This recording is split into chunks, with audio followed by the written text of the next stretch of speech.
smo i ono što mi gradimo i stvaramo promijenili i učinili dostupno. Kad govorimo o pristupačnosti, onda je to negdje i inspirativna i neophodna i svakako na prvom mjestu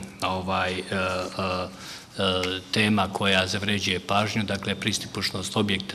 objekata licima sa invaliditetom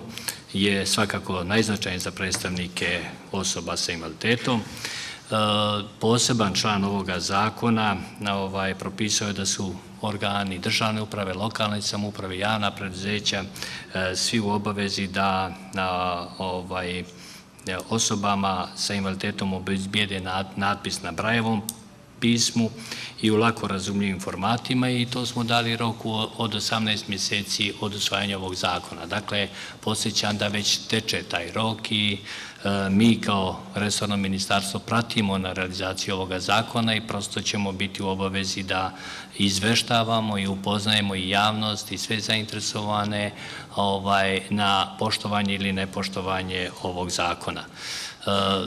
Dozvolite mi da malo i pohvalim svoje ministarstvo. Mi smo to prihvatili kao obavezu, ovaj rok već je za nas postao validan. Mi smo u ministarstvu pokrenuli aktivnosti koje idu u pravcu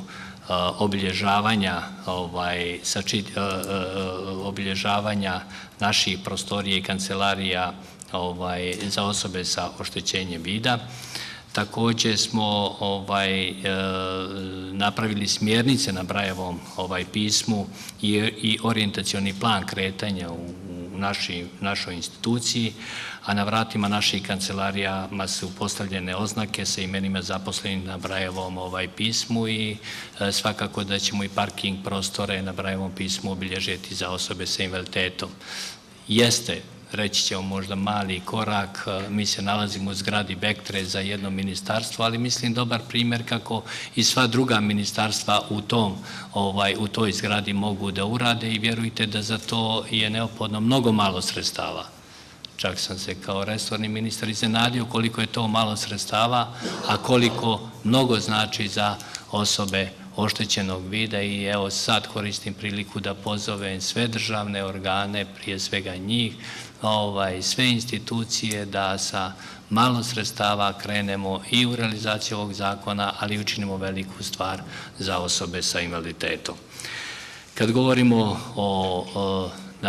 institucionalnoj zaštiti, onda mi dozvolite da kažem da tu postoji čitav set servisa koji su i u nadležnosti Ministarstva rada i socijalnog staranja, u nadležnosti drugih ministarstava, lokalnih samouprava gdje se